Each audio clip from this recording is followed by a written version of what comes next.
Amén. Junio 3. Sería maravilloso que el Dios de gloria asombrosa reconociera nuestra existencia, pero que nos haya recibido en su familia es una gracia que va más allá de lo maravilloso. Es increíble, va en contra de toda lógica y más allá de cualquier cosa que pudiéramos imaginar, lo cual hace que para nuestra mente sea muy difícil entender su majestad. No existe un ser humano tan creativo o imaginativo como para escribir tan magnífica historia. Puedes leer la historia de las escrituras y aún así no ser sorprendido debido a su ineptitud de comprender su profundidad y amplitud. Para entenderla, necesitas tener aquello sobre lo que esta historia habla. Solo el regalo de la gracia divina es capaz de ayudarte a entender esta gracia maravillosa y divina. La iniciativa de Dios para darnos su gracia es tan hermosa que llevó a John Newton a describirla como una gracia sublime. Solo piensa en ello. Ningún ser humano guardó la ley de Dios excepto Jesús. Nadie nunca le ha dado el honor que merece su nombre. Nadie ha vivido la vida de oración que corresponde a todos los hombres. Todo ser humano no solo se ha rebelado contra Dios, sino que ha escrito sus propias reglas. No solo es que todos han fracasado en adorar a Dios, sino que han adorado a otros dioses. Cada ser humano no solo ha fracasado en reconocer la centralidad de Dios en todas las cosas, sino que también se ha puesto en la posición de Dios. No solo es que ocasionalmente rompamos una y otra ley de Dios, sino que todos, de alguna manera, hemos quebrantado todas sus leyes. No solo hacemos mal uso de la creación de Dios, sino que la ponemos en el lugar de Dios y le damos la alabanza que le pertenece a Él. Al enfrentar la profundidad horrenda de toda nuestra rebelión contra Dios y su gloria, que Dios no nos exterminará, sería algo maravilloso. Sería un acto de la maravillosa gracia que Dios reconociera nuestra existencia. Pero Él ha hecho más, mucho más que eso, por medio de la vida, muerte y resurrección de su Hijo. Dios ha elaborado una forma para darnos la bienvenida a una relación familiar con Él. Literalmente nos ha adoptado en su familia, apartándonos de cualquier cosa que podamos merecer y dándonos una gama completa de derechos y privilegios como sus hijos. Y no solo se nos garantizan estas cosas aquí y ahora, sino que hemos sido bendecidos con ellas por siempre. Además, Dios nos ha prometido que todas las consecuencias de nuestra rebelión, enfermedades, dolor y sufrimiento llegarán a su fin algún día. Así que la gracia te permite obtener todo lo que necesitamos. La gracia hace que tu Padre sea el Rey de Reyes y que su Hijo, el Salvador, sea tu hermano. Esto sí que es más que asombroso. Ora para que Dios te dé de ojo, ora para que Dios te dé ojos para ver y un corazón para poder abrazar esta verdad. Y luego deja que tu alma se eleve al cielo para profundizar y ser alentado, Efesios 1, del 15 al 23. Amén. Amén. Buenos días, mi hermana, buenos días, hermanos. Bendiciones, que Dios les bendiga. Esta mañana el Señor nos insta a recordar nuestra naturaleza, a mirar hacia atrás y a ver lo que Él ha hecho. Y esta mañana nos habla de su gracia. A veces nosotros, bueno, yo pensaba que las acciones de Dios eran como que aquí muestra gracia, aquí muestra misericordia, aquí muestra amor, aquí muestra eh, eh, soberanía. Y en cada una de las acciones y en cada una de las intervenciones de Dios en el universo, en el mundo, en los países y en la vida de cada una de las personas, todos sus atributos están presentados. La gracia, el amor, la fe, el juicio, la justicia, absolutamente todo. No es, esto es gracia, esto es solo misericordia, es absoluto, todo está unido, todo está junto. En el siglo XVI, eh, los reformadores, que no son más que personas que decidieron, obviamente a través del Espíritu Santo, leer por sí solo las escrituras y en asistencia del Espíritu Santo entenderlas, presentaron unos postulados: sola escritura, sola fe, solo Cristo, solo la gloria de Dios y sola gracia. Y hoy vamos a hablar de la gracia. ¿Qué significa eso? ¿Qué es eso para nosotros? Porque la escritura nos dice que la única autoridad infalible frente a absolutamente todo es la palabra de Dios. Y cuando preguntamos en general a los cristianos, ¿tú crees en sola escritura? Sí, pero votaron por separado. No creen en sola escritura, porque la escritura dice una cosa, claro, pero el Señor aún así, en su infinita misericordia, nos da la gracia. Sola fe, sola fe, Jesucristo. No hay necesidad de añadir buenas obras, no hay necesidad de ganar algo. Ya Cristo lo hizo. Las buenas obras no son causa de la salvación, sino el resultado natural de una fe verdadera. Santiago da un reto. Muéstrame tu fe sin obras, yo te muestro las mías a través de las obras. Es decir, por cuanto el Espíritu de Dios vive en este cuerpo, entonces mira todo lo que hacemos.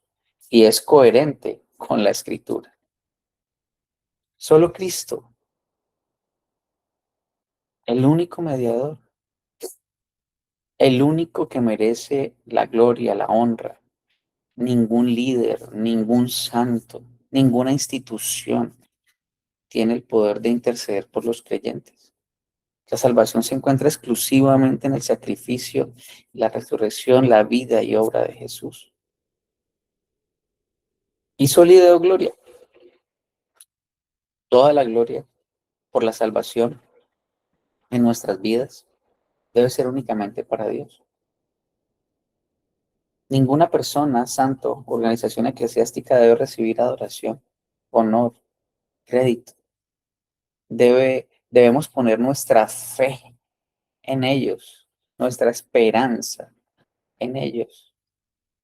En el único que podemos y que debemos es en Él. La gloria solo para Dios, a través del nombre que Él dejó que se adorara a este lado de la eternidad en este siglo, que es Jesús el Cristo, aquel que vivió, recibió el castigo por nosotros y hoy está sentado a la derecha del Padre y vendrá en algún momento con la espada a juzgar. Y la fe, y vamos a hablar hoy en esta mañana de la fe. Dice la palabra de Dios en Romanos, porque si por la transgresión de un hombre, por este reinó la muerte, mucho más reinarán en vida por medio de un hombre, Jesucristo, a los que reciben la abundancia de la gracia y el don de la justicia. Así pues, tal como por una transgresión resultó la condenación de todos los hombres, así también por un acto de justicia resultó la justificación de vida para todos los hombres. Si eres creyente, la Biblia nos describe de muchas maneras. En Cristo eres nacido de nuevo, justo, santo, hijo de Dios, discípulo, miembro de su iglesia, etc. Pablo también describe a los creyentes como los que han recibido la abundancia de la gracia. La expresión abundancia de su gracia enfatiza el gran amor, la compasión, la misericordia que Dios tiene al considerar la miserable condición de nosotros. Y por otro lado señala la acción de Dios al enviar a su Hijo para redimirnos por medio de su muerte y resurrección. Y además de eso se refiere a todo lo que Cristo nos ha dado y nos sigue dando. Entonces, tiene que ver con los beneficios de la redención, el perdón de los pecados, la justificación, la nueva vida, la paz con Dios, la adopción, el sello del Espíritu, la promesa de vida eterna. Esta abundancia de gracia encierra lo que Dios siente hacia el pecador, lo que hace en su favor, lo que le concede en Cristo. Por eso, la abundancia de la gracia, como mínimo, se debe entender como en la compasión de Dios hacia el pecador, en su actuar en conformidad con esa compasión enviando a su Hijo y en todas las bendiciones eternas que recibimos en Cristo. En este mundo tendrás aflicción, pero confiad que ya ha vencido al mundo. Ya Cristo venció. Nosotros no sabemos qué vaya a pasar el 21, pero Dios sí lo sabe. Y cual fuera que fuere, habrá un propósito eterno en en esa respuesta, llena de gracia, llena de misericordia. Recuerden que cuando los justos gobiernan, el pueblo está tranquilo. Dice en Timoteo, oren por sus autoridades superiores, oren por los gobernantes para que les permitan vivir plácida y en paz su fe. Esa es la función del Estado, una de las funciones, que nos permite que no nos vayan a perseguir, como pasa aquí en muchos estados. Hay gente orando afuera de sitios de aborto y los ponen en la cárcel. En Canadá, la semana pasada, 5 pastores fueron puestos en la cárcel porque dijeron que el aborto está mal, porque dijeron que los LGTBQ como los mentirosos, como los fornicarios, como van al infierno. Hay gracia en todo eso. Hay propósitos eternos. La condenación ha sido cambiada por la justificación y la muerte por la vida. Por la justicia de uno, Cristo, vino la justificación de vida a los seres humanos. Entonces, la situación de condena ha sido cambiada. Por lo tanto, la condición de muerte fue revertida. Y recuerden que la muerte no es el final, la muerte es separación.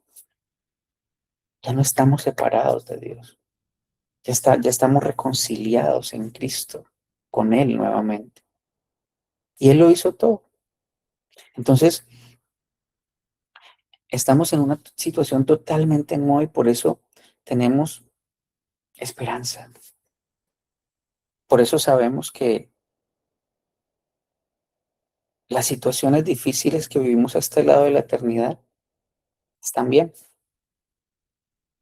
porque son provisiones de Dios para que crezcas a la imagen de Cristo, porque son provisiones de Dios para que los planes eternos de Él se cumplan,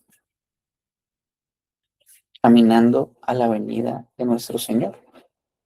Entonces, puede que no tengamos abundancia de riquezas, habilidades, amigos, influencia, bienes, virtudes. Sin embargo, estar en Cristo supone que hay algo que tenemos en abundancia y que no es cualquier cosa, es la gracia de Dios. Tenemos en abundancia y por la eternidad lo que es de mayor importancia y necesidad para la vida. A veces pensamos que necesitamos, no sé, arroz, carne, plátano. No, gracias, gracias. Y el Señor la da y la da en abundancia. Entonces, ¿de qué sirve tener abundancia de aquello que se puede perder con facilidad? Más aún, ¿para qué sirve poseer abundancia de bienes y beneficios que no nos servirán en la vida venidera? Hoy la gente está pensando elegir una cosa cuando lo que tiene que elegir solamente es Cristo, que Cristo crezca cada día más. Estar en Cristo es tener verdaderas riquezas, gozo, y vida en abundancia. La sola gracia es un punto clave que separa el verdadero evangelio de los falsos que no pueden salvar. Como iniciamos diciendo, es una de las 5 solas que definen ese movimiento que en el siglo XVI se genera como el volver a las escrituras. Es que la reforma no es más que entender que las escrituras es lo más importante, porque en Romanos el Señor nos explica que todos los hombres y todas las mujeres de este mundo son culpables porque no reconocen el poder y la deidad de Dios. Porque Él dice, mira, solamente viendo los árboles, solamente viendo las nubes, solamente viendo eh, eh, las montañas, el océano, solamente analizando cómo funciona tu cuerpo, ya debes reconocer de que hay un Dios profundamente poderoso. Ahora, a través de la palabra de Dios, conocemos a ese Dios. Entonces, el mundo, la única manera que tiene para conocer a ese Dios que se revela a través de la creación es a través de Cristo. Y el mundo solo puede conocer a Cristo a través de su iglesia. No hay otra manera. Los impíos se van a dar cuenta que existe un Cristo cuando te vean a ti actuar en el día a día. ¿Cómo resuelves tus problemas? ¿Cómo resuelves tus situaciones? Entonces, es impíos, iglesia, Cristo, Dios. Entonces, la palabra latina sola significa únicamente, significa que no hay otra cosa, no hay otra cosa. Y estas 5 frases resumen con exactitud la enseñanza bíblica sobre los temas cruciales. Sola escritura, sola fe, sola fide, solo Cristo, solo la gloria de Dios, sola gracia. Y cada una de ellas es de suma importancia. Ninguna puede vivir sin la otra. O sea, no es que no pueda vivir, el evangelio no está completo sin la otra. Entonces, están vinculadas entre sí. Desviarse de una de ellas conduciría a un error en otra doctrina esencial. Y el resultado casi siempre es un falso evangelio. Es una historia que no tiene poder de salvar. El Señor tiene un plan maravilloso para ti, impío. No, eso es mentira, es falso.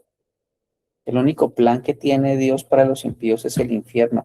Es la ira de Dios que está sobre cada uno de ellos. No hay un plan maravilloso. Mira, si no diezmas vas al infierno. ¿Y a dónde dice eso? ¿Y la gracia? ¿Y la fe? En Efesios 2, 8, 9 dice, porque por gracia sois salvos por medio de la fe, y esto no es de vosotros, pues es don de Dios, no por obras para que nadie se gloríe. Entonces, es un reconocimiento de que el salvarse de la ira de Dios se basa en la gracia y la misericordia de Dios y no en nada que haya en nosotros. Hay gente que todavía piensa que Dios lo eligió o Dios la eligió porque es especial.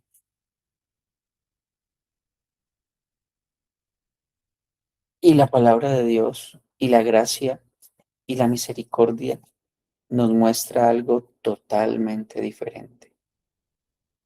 Lo único que merecías de parte de Dios era condenación y castigo por tu rebelión, por mi rebelión.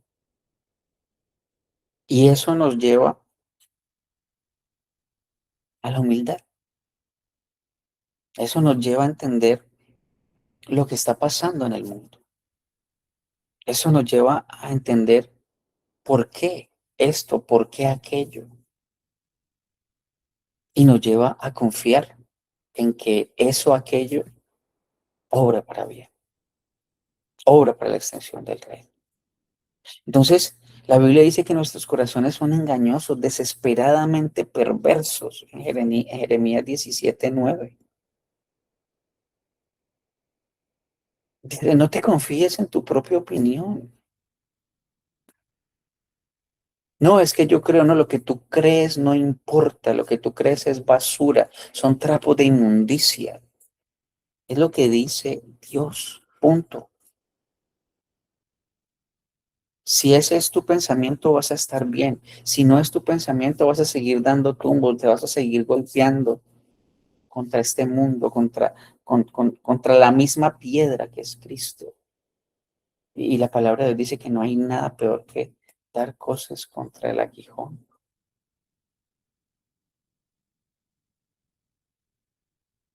¿Quién lo comprenderá? Y luego dice, no hay justo ni siquiera uno, no hay quien entienda, no hay quien busque a Dios en Romanos capítulo 3. Entonces, en lugar de reconocer nuestra total impotencia y desesperanza, aparte de la gracia de Dios, la mayoría de las personas quieren creer que puede contribuir a su salvación. Sin embargo, la Biblia es clara en cuanto a que no podemos ganar el favor de Dios por nuestros propios méritos. Es únicamente por su gracia. Y la verdad de la sola gracia o la salvación únicamente por la gracia es lo que inspiró a John Newton. No sé si recuerdan que escribió John Newton y escribió una canción maravillosa, un himno maravilloso que se llama Sublime Gracia. Entonces, es una gracia tan asombrosa que puede salvar a un miserable como tú y a un miserable como yo. Es una gracia asombrosa que muestra su amor para con nosotros, en que siendo aún pecadores, siendo enemigos de Dios, siendo aborrecedores de Dios, Cristo murió por nosotros en Romanos 5. Y esta doctrina es súper importante porque comunica correctamente el hecho de que Dios nos salva por su misericordia y bondad, no por nada que nos haga deseables para Dios o dignos de ser salvos. Y esto nos da una perspectiva clara de lo que tenemos que hacer para con nosotros y para con el mundo entero, para con los que conocemos. ¿Por qué están eligiendo ahorita a alguien que les va a cortar la cabeza? Porque su corazón está desviado, porque su corazón está continuamente hacia el mal. ¿Por qué eligen el aborto? ¿Por qué eligen que hombres vestidos de mujer mostrando sus partes nobles vayan a contarle cuentos eh, terribles a los niños? ¿Por qué eligen eso? Porque su corazón está desviado, porque su corazón está mal. Y eso lo entendemos. ¿Y qué debemos hacer? Orar para que el Señor tenga misericordia y no nos ponga ese pie que viene encima de nosotros con fuerza. Entonces, no podemos comprender lo asombroso que es la gracia de Dios en la salvación hasta que no comprendamos primero lo pecadores que realmente somos y lo pecadores que es el mundo. Tú ya no piensas como el mundo, o al menos no deberías pensar como el mundo, pero siempre es un buen día para ir en arrepentimiento y fe delante de Dios. Y lo que debemos hacer ahora es orar para que el Señor tenga misericordia, para que el Señor siga conmoviendo corazones, para que aumenten más las personas que entienden qué es lo que se debe hacer. No pelear, no discutir, presentar argumentos claros. Mira, la Biblia dice esto. Ya, tómalo, déjalo, es tu problema. Porque recuerden que cada uno de nosotros va a estar delante de Dios solito, solito. Yo no voy a llegar con mi esposa ahí al lado. Ella no va a llegar conmigo. Mis hijos no van a llegar conmigo. Yo no voy a llegar con ellos. No voy a llegar con los amigos con los que juego fútbol. Bueno, ya no juego fútbol. Veo jugar fútbol. No, solito. Tú y tus decisiones. Tú y los anhelos de tu corazón. Tú y lo que deseaste. Lo que para ti, para otros. Tú solito, solito. Recuerden que el juicio va a ser muy fuerte. No hay nadie que se pueda salvar. Entonces, la gracia es importante porque si la rechazamos, rechazamos el único evangelio que puede salvar. La alternativa de la sola gracia es un evangelio que depende de la bondad del hombre y no de la gracia de Dios. Si desechamos la sola gracia, entonces estamos diciendo que el hombre puede hacer cosas buenas. El hombre tiene en sí mismo algo de valor y eso no tiene nada que ver con el evangelio. Todos se desviaron a uno, todos buscan lo bueno, lo malo. Entonces, la sola gracia es lo que hace que el evangelio sea buenas nuevas. Nos ayuda a entender que mientras la Biblia dice que no hay nadie que busque a Dios en Romanos, la buena noticia es que Dios busca a los pecadores. Y recuerden que hoy está funcionando a través de la iglesia. La iglesia está predicando el evangelio de Cristo, la iglesia está llamando al arrepentimiento, la iglesia está mostrando y esperando el Salvador. Entonces, Jesús dijo que había venido a buscar y a salvar lo que se había perdido en Lucas 9:10. No a esperar a que los pecadores lo buscaran a Él. Es Dios quien actúa primero. Es Dios quien atrae al miserable pecador hacia Él. Es Dios quien da nueva vida a una persona que está muerta en sus delitos y pecados. Es Dios quien hace que una persona nazca de nuevo para que pueda ver el reino de Dios. Él podría haber matado a los primeros seres humanos en ese momento por su desobediencia y haber hecho otros. Pero en lugar de destruirlos, Él escogió establecer un camino para que ellos estuvieran bien con Dios, para que reencontraran el camino. Entonces, este patrón de la gracia continúa a lo largo del Antiguo Testamento, cuando Dios instituyó sacrificios de sangre como una forma para expiar el pecado de los hombres. Sin embargo, no fue la sangre de esos sacrificios lo que limpió a los pecadores, fue la gracia de Dios que perdonó a aquellos que confiaron en Él. Dice porque es imposible que la sangre de toros y machos cabríos quite los pecados. Y Génesis 15:6 dice, y creyó a Jehová y le fue contado por justicia, hablando de Abraham. El apóstol Pablo en muchas de sus cartas inicia gracia y paz a vosotros, de Dios nuestro Padre y del Señor Jesucristo. Entonces, Dios es el promotor de la gracia y toda gracia fluye de Él. Dios muestra tanto la misericordia y la gracia, aunque no son lo mismo. La misericordia retiene el castigo y la gracia otorga la bendición que no merecemos. Por eso, al principio comenzamos diciendo que Dios es un todo y todo Él actúa en todo momento, en todas situaciones. La misericordia, la gracia, la justicia, el amor. Por eso no podemos separar el amor de Dios y la justicia. Hay gente que dice allá afuera, no es posible que Dios castigue si Dios es un Dios de amor. Ah, bueno, no entiendes la justicia, no entiendes la misericordia, no entiendes la gracia, porque el castigo hace parte de la gracia, el castigo hace parte de la misericordia. Y se acerca para Colombia el 21 un castigo muy fuerte. Y gloria a Dios, habrá misericordia y gracia aún en medio de eso. Entonces, En la misericordia Dios escogió cancelar nuestra deuda del pecado por medio del sacrificio de su Hijo perfecto. Tito 3:5 nos salvó no por obras de justicia que nosotros hubiéramos hecho, sino por su misericordia, por el lavamiento de la regeneración y por la renovación del Espíritu. Segunda de Corintios 5:21, el que no conoció pecado por nosotros lo hizo pecado, para que fuésemos hechos justicia. Pero él va más lejos que la misericordia y extiende la gracia a sus enemigos. Romanos 5:10, porque siendo enemigos fuimos reconciliados con Dios por la muerte de su Hijo. Mucho más, estando reconciliados, seremos salvos por su vida.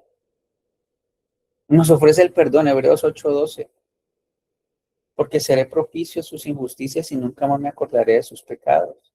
Efesios 1:7, en quien tenemos redención por su sangre, el perdón de los pecados.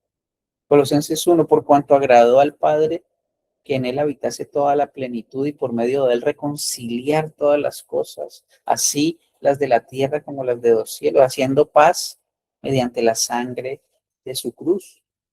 Vida en abundancia, Juan 10:10, el ladrón no viene sino a hurtar, a matar, a destruir. Yo he venido para que tengan vida y para que la tengan en abundancia.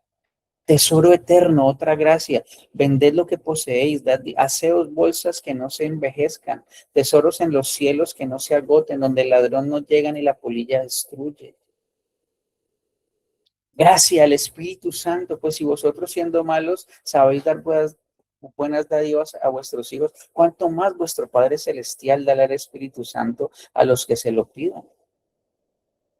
Y en un lugar, en el cielo, en algún día, porque de tal manera amó Dios al mundo que ha dado a su Hijo unigénito para que todo aquel que en él crea no se pierda, mas tenga vida eterna. Porque no envió Dios a su Hijo al mundo para condenarlo, sino para que el mundo sea salvo por él. El que en él cree no es condenado, pero el que no cree ya ha sido condenado, porque no ha creído en el nombre del unigénito Hijo de Dios. Todas estas son gracia del Señor. ¿Cómo nos muestra su gracia? Entonces la gracia de Dios da el mayor tesoro a los que menos lo merecen. Y eso somos tú y yo, tú y yo.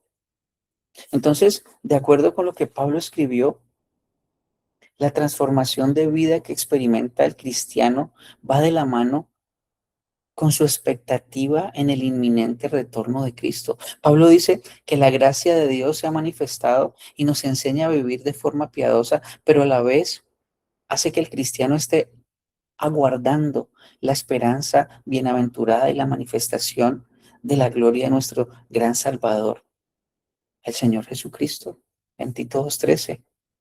Esperar con ansias el regreso de Cristo es la forma en que la gracia entrena a los cristianos para rechazar la vida pecaminosa y vivir en piedad. El pastor lo decía ahora al inicio, habrá juicio y todas las mentiras, todas las maledicencias, toda la podredumbre que los seres humanos generan y apoyan, será juzgada, ya fue juzgada.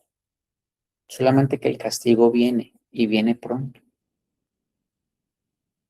En el libro del Apocalipsis dice que nuestro Salvador viene con una espada en la boca, juicio, y eso también es gracia. Entonces, la gracia nos anima a clamar que nuestro Cristo regrese, nos exhorta a vivir en función de la eternidad, porque nuestra mirada está orientada hacia el trono de Cristo y su gobierno en su segunda venida. Esa es la esperanza de todo cristiano, porque en ese día el sufrimiento se acabará. Mi hermano, mi hermana, ningún político te va a resolver el problema. Si Cristo es tu Señor, ya están resueltos todos los problemas. Si Cristo no es tu Señor, la ira de Dios está sobre ti y ese es tu mayor problema. Ese es tu mayor problema. Y cuando entendemos qué significa todo esto, pues vamos a estar bien, hermanos. Entonces, El sufrimiento se acabará, seremos completamente libres de la presencia del pecado en nuestras vidas. La gracia de Dios terminará lo que empezó en nosotros y por fin seremos tan puros y santos como Jesús. Primera de Juan 3:2, amados, ahora somos hijos de Dios y aún no se ha manifestado lo que hemos de ser, pero sabemos que cuando Él se manifieste, seremos semejantes a Él porque le veremos tal como es. Todas las penalidades, todas las situaciones difíciles ya fueron colgadas en la cruz, hermano.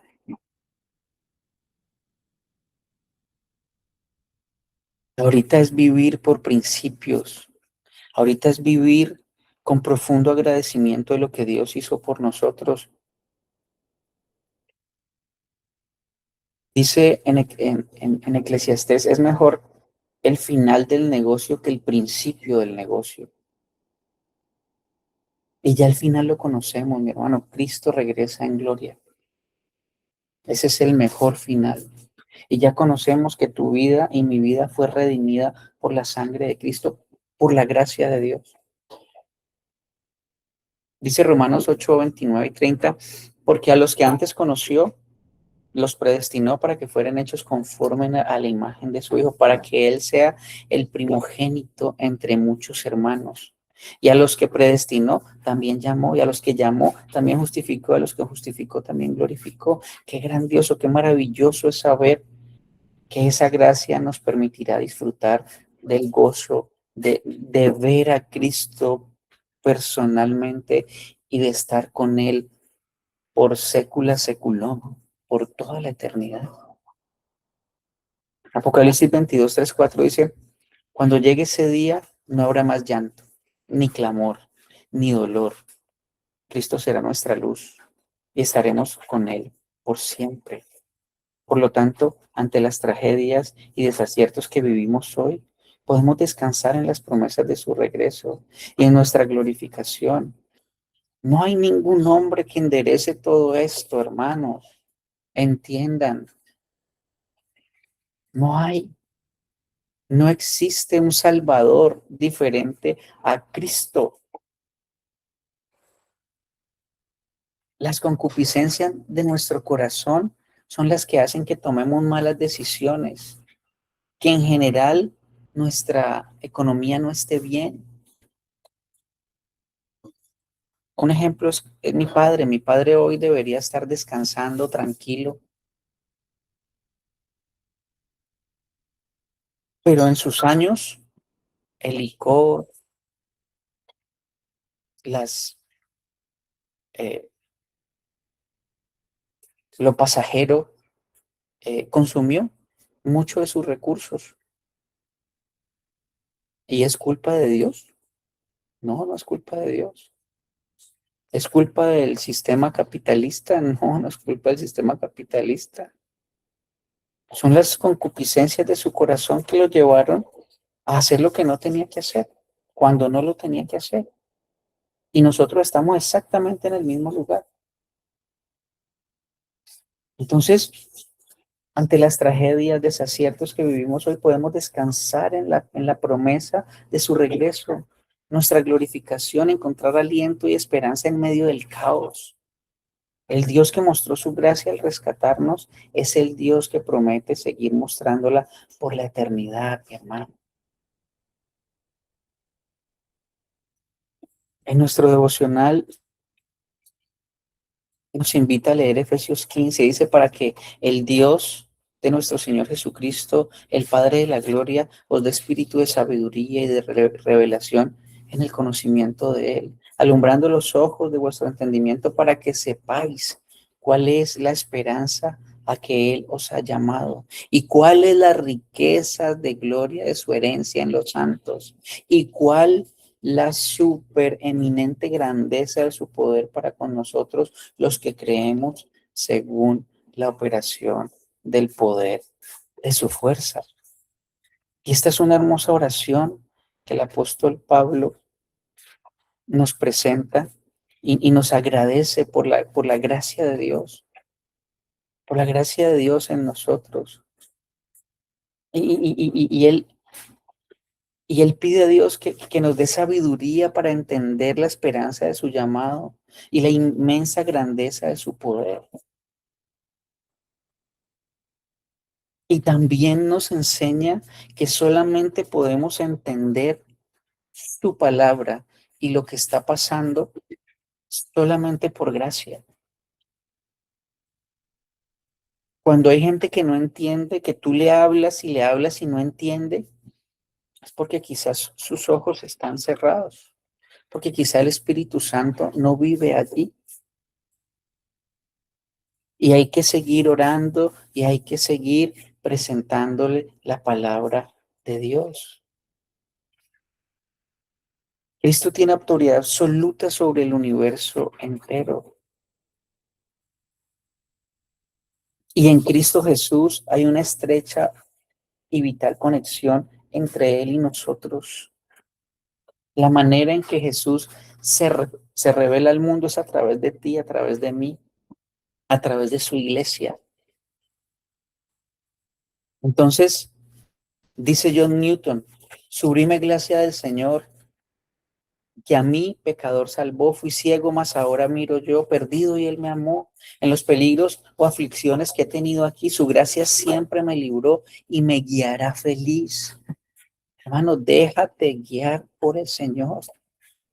No te confíes, no te sigas confiando en tu propia sabiduría. Su gracia me enseñó a temer, mis dudas ahuyentó. Oh, cuán precioso fue a mi ser al dar mi corazón. Y cuando en Sión por siglos mil, brillando esté cual sol, yo cantaré por siempre allí su amor que me salvó. La gracia hace que tu Padre sea el Rey de Reyes, que su Hijo el Salvador y sea tu hermano. Esto sí que es más que asombroso. Ora para que Dios te dé ojos para ver y un corazón para poder abrazar esta verdad y luego deja que tu alma se eleve al cielo. Padre Celestial, te damos infinitas gracias por esta mañana.